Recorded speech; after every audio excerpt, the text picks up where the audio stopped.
ಎಲ್ರಿಗೂ ನಮಸ್ಕಾರ. ನಾನು ಇವತ್ತಿನ ವಿಡಿಯೋದಲ್ಲಿ ಹಿದ್ಕಿದ ಬೇಳೆ ಮಸಾಲೆ ರೊಟ್ಟಿ ಮಾಡೋದು ತೋರಿಸ್ತಾ ಇದ್ದೀನಿ. ತುಂಬ ಈಸಿಯಾಗಿ ಮಾಡ್ಕೋಬೋದು. ಬನ್ನಿ ಆಗಿದ್ದರೆ ಈ ಅವರೆಕಾಳು ಸೀಸನಲ್ಲಿ ಈ ಥರ ಮಾಡಿಕೊಂಡ್ರೆ ಟೇಸ್ಟ್ ಸಖತ್ತಾಗಿರುತ್ತೆ. ಏನೇನು ಐಟಮ್ಸ್ ಬೇಕು ನೋಡ್ಕೊಳ್ಳೋಣ. ನಾನಿಲ್ಲಿ ಅಕ್ಕಿ ಹಿಟ್ಟು ತೊಗೊಂಡಿದ್ದೀನಿ, 1 ಬಟ್ಲು ಹಿದ್ಕಿದ ಬೇಳೆ, ಆಮೇಲೆ ಈರುಳ್ಳಿ, ಇದು ಸಬ್ಬಸಿಗೆ ಸೊಪ್ಪು, ಶುಂಠಿನ ತುರಿದಿಟ್ಕೊಂಡಿದ್ದೀನಿ, ಒಂದು ಅರ್ಧ ಸ್ಪೂನ್ ಜೀರಿಗೆ, ಆಮೇಲೆ ಮೆಣಸಿನ್ಕಾಯಿ ಖಾರಕ್ಕೆ ಒಂದು 4 ಚಿಕ್ಕದಾಗಿ ಕಟ್ ಮಾಡ್ಕೊಂಡಿದ್ದೀನಿ, ಕೊತ್ತಂಬರಿ ಸೊಪ್ಪು, ಎಣ್ಣೆ, ಉಪ್ಪು, ಇಷ್ಟು ಐಟಮ್ಸ್ ಬೇಕು. ಇನ್ನು ಈರುಳ್ಳಿ, ಸಬ್ಬಸಿಗೆ ಸೊಪ್ಪು ಎಲ್ಲದನ್ನು ಚಿಕ್ಕದಾಗಿ ಕಟ್ ಮಾಡಿ ಇಟ್ಕೋಬೇಕು ಈ ಅಕ್ಕಿ ರೊಟ್ಟಿ ಮಸಾಲೆ ರೊಟ್ಟಿಗೆಲ್ಲ. ನೋಡಿ ಇಲ್ಲಿ ಫಸ್ಟು ನಾನೇನು ಹಿದ್ಕಿದ ಬೇಳೆ ತೊಗೊಂಡಿದ್ನಲ್ವ, ಅದನ್ನು ಒಂದು ಪಾತ್ರೆಯಲ್ಲಿ ನೀರು ಹಾಕ್ಬಿಟ್ಟು ಬೇಳೆ ಹಾಕಿ ಸ್ವಲ್ಪ ಉಪ್ಪು ಹಾಕ್ಬಿಟ್ಟು ಒಂದು 5 ನಿಮಿಷ ಇದನ್ನು ಬೇಯಿಸ್ಕೋಬೇಕು. ಹಸಿದು ಹಾಕೋದು ಟೇಸ್ಟ್ ಚೆನ್ನಾಗಿ ಬರೋಲ್ಲ ಹಸಿದು, ಅದಕ್ಕೆ ಒಂದು 5 ನಿಮಿಷ ಈ ಥರ ಬೇಳೆ ಬೇಗ ಬೇಯುತ್ತೆ. ಅದು ಹಿದ್ಕಿದ ಬೇಳೆ ಬೇಯಿಸಿ ನಾನು ಅದನ್ನು ಫಿಲ್ಟ್ರ್ ಮಾಡಿ ಇಟ್ಕೊಂಡಿದ್ದೀನಿ. ಇನ್ನು ಒಂದು ದೊಡ್ಡ ತಟ್ಟೆಗೆ ನಾನು ಅಕ್ಕಿ ಹಿಟ್ಟು ಹಾಕ್ಕೊಂಡು ಈ ಬೇಯಿಸಿರೋದು ಬೇಳೆ ಮತ್ತು ಚಿಕ್ಕದಾಗಿ ಕಟ್ ಮಾಡ್ಕೊಂಡಿರೋದು ಈರುಳ್ಳಿ, ಹಸಿಮೆಣ್ಸಿನ್ಕಾಯಿ ಮತ್ತು ಕೊತ್ತಂಬರಿ ಸೊಪ್ಪು, ಸಬ್ಬಸಿಗೆ ಸೊಪ್ಪು ಎಲ್ಲದನ್ನು ಹಾಕ್ಕೊಂಡು ನೀಟಾಗಿ ಇದನ್ನ ಮಿಕ್ಸ್ ಮಾಡ್ಕೊಳ್ಳೋಣ. ಆಮೇಲೆ ಶುಂಠಿ, ಜೀರಿಗೆ ಎಲ್ಲದನ್ನು ಹಾಕ್ಕೋಬೇಕು. ಹಾಕ್ಕೊಂಡು ನೀಟಾಗಿ ಹಿಟ್ಟು ಜೊತೆ ಮಿಕ್ಸ್ ಮಾಡ್ಕೊಳ್ಳೋಣ. ನೀಟಾಗಿ ಎಲ್ಲ ಮಿಕ್ಸ್ ಆಗಲಿ. ಇದು ಬೇಳೆದು ಫ್ಲೇವರು ಚೆನ್ನಾಗಿರುತ್ತೆ. ಈ ಅವರೆಕಾಳು ಸೀಸನಲ್ಲಿ ಈ ಥರ ಬೇಳೆದು ಮಸಾಲೆ ರೊಟ್ಟಿ ಮಾಡಿಕೊಂಡ್ರೆ ಟೇಸ್ಟ್ ಸಕ್ಕತ್ತಾಗಿ ಬರುತ್ತೆ. ಬೇಳೆ ಇಷ್ಟ ಆಗೋರಿಗೆಲ್ಲ ಈ ಥರ ರೊಟ್ಟಿನ ಆರಾಮಾಗಿ ಮಾಡ್ಕೋಬೋದು. ಬರೀ ಪಲ್ಯ ಸಾರು ಜೊತೆಗೆ ಈ ಥರ ರೊಟ್ಟಿನ ಮಾಡ್ಕೋಬೋದು, ಚೆನ್ನಾಗಿರುತ್ತೆ. ನೋಡಿ ಸ್ವಲ್ಪ ಉಪ್ಪು ಹಾಕ್ಬಿಟ್ಟು ನಾನು ನೀರು ಕಾಯಕ್ಕಿಟ್ಟಿದ್ನಲ್ವ, ನೀರಿಗೂ ಸ್ವಲ್ಪನೇ ಉಪ್ಪು ಹಾಕಿದ್ದೆ. ಅದಕ್ಕೆ ಇಲ್ಲಿ ಸ್ವಲ್ಪ ಉಪ್ಪು ಹಾಕ್ಕೊಂಡು ಬಿಸಿನೀರನ್ನ ಹಾಕ್ಕೊಂಡು ಚೆನ್ನಾಗೆಲ್ಲ ಒಂದು ಸೌಟಿಂದ ನೀಟಾಗೆಲ್ಲ ಮಿಕ್ಸ್ ಮಾಡಿಕೊಂಡು ಸ್ವಲ್ಪ ತಣ್ಣಗಾದ್ಮೇಲೆ ನೋಡಿ ಕೈಯಿಂದನೇ ನೀಟಾಗೆಲ್ಲ ಹಿಟ್ಟನ್ನ ಕಲಿಸ್ಕೋಬೇಕು. ಸೇಮ್ ನಾವೇನು ಮಾಮೂಲಿ ರೊಟ್ಟಿ ಹಿಟ್ಟು ಕಲಿಸ್ಕೋತೀವಲ್ವ, ಆ ಥರ ರೊಟ್ಟಿ ಹಿಟ್ಟು ಅದಕ್ಕೆ ಕಲಿಸ್ಕೋಬೇಕು.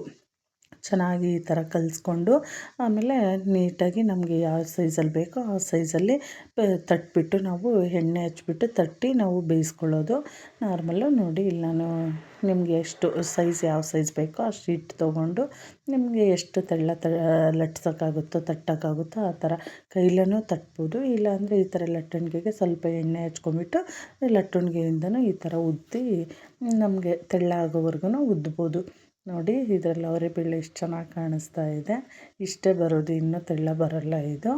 ಇವಾಗ ಆಗಿದೆ ಅಲ್ವಾ, ನಾನು ಹಂಚನ್ನು ಕಾಯಕ್ಕಿಟ್ಟಿದ್ದೆ, ಹಂಚು ಕಾದಿದೆ. ಇವಾಗ ಈ ರೊಟ್ಟಿ ಹಾಕ್ಬಿಟ್ಟು ಸ್ವಲ್ಪ ಎಣ್ಣೆ ಹಾಕೋಣ. ಮೇಲೆ ಎಣ್ಣೆ ಹಾಕ್ಬಿಟ್ಟು 2 ಕಡೆ 1 ನಿಮಿಷ ಒಂದು ಕಡೆ ಬೇಯಲಿ ಅದು. ಆಮೇಲೆ ಉಲ್ಟಾ ಹಾಕ್ಬಿಟ್ಟು ಇನ್ನೊಂದು ಕಡೆನೂ ಚೆನ್ನಾಗೆಲ್ಲ ಬೇಯಿಸ್ಕೊಳ್ಳೋಣ.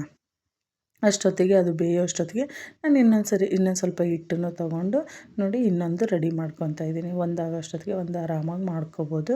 ನೋಡಿ ಉಲ್ಟಾ ಹಾಕಿದ್ದೆ ನಾನು, ಚೆನ್ನಾಗಿ ಬೆಂದಿದೆ ಅದು.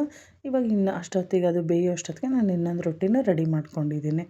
ಮಾಡಿಬಿಟ್ಟು ಸ್ವಲ್ಪ ಎಣ್ಣೆ ಹಾಕಿಬಿಟ್ಟು ಈ ಥರ ಚೆನ್ನಾಗಿ ಬೇಯಿಸ್ಕೋಬೋದು. ನಮಗೆ ಸಾಫ್ಟಾಗಿ ಆಗುತ್ತೆ, ಸಖತ್ತಾಗಿ ಬರುತ್ತೆ ಟೇಸ್ಟು. ಬೇಳೆ ಫ್ಲೇವರ್ ಅಂತೂ ಸಖತ್ತಾಗಿರುತ್ತೆ ಈ ಸೀಸನಲ್ಲಿ. ಈ ಬೇಳೆ ಸಾಂಬಾರು, ಪಲ್ಯ, ಅವರೆಕಾಳು ಉಪ್ಪಿಟ್ಟು ಎಲ್ಲದನ್ನು ಮಾಡ್ಕೋಬೋದು. ರೊಟ್ಟಿನೂ ಆರಾಮಾಗಿ ನಾವು ಹಿದ್ಕಿದ ಬೇಳೆ ಮಾಡಿಕೊಂಡು ಆರಾಮಾಗಿ ಈ ರೊಟ್ಟಿಗೂ ಹಾಕ್ಕೊಂಡು ಮಾಡ್ಕೋಬೋದು. ಫ್ಲೇವರು ಚೆನ್ನಾಗಿರುತ್ತೆ, ಡಿಫ್ರೆಂಟಾಗಿರುತ್ತೆ. ಈ ಥರ ಮಾಡ್ಕೊಳ್ಳೋದ್ರಿಂದ ನಮಗೂ ಖುಷಿ ಅನಿಸುತ್ತೆ.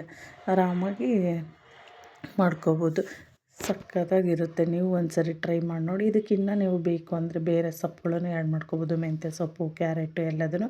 ಬಟ್ ಫ್ಲೇವರು ಬರೋಲ್ಲ ಅಂತ ನಾನು ಬೇಳೆದು ಮಾಡೋದ್ರಿಂದ ಅದಕ್ಕೆ ಜಾಸ್ತಿ ಹಿದ್ಕಿದ ಬೇಳೆ ಇದೆ, ಫ್ಲೇವರ್ ಇರಲಿ ಅಂದ್ಕೊಂಡು ಈ ಥರ ಮಾಡಿದ್ದೀನಿ ನಾನು. ನೋಡಿ ಇದು ಇನ್ನೊಂದು ರೆಡಿ ಆಯಿತು. ಎಷ್ಟು ಚೆನ್ನಾಗಿ ಬರುತ್ತೆ ಟೇಸ್ಟು, ಸಖತ್ತಾಗಿ ಬಂದಿದೆ ಟೇಸ್ಟು.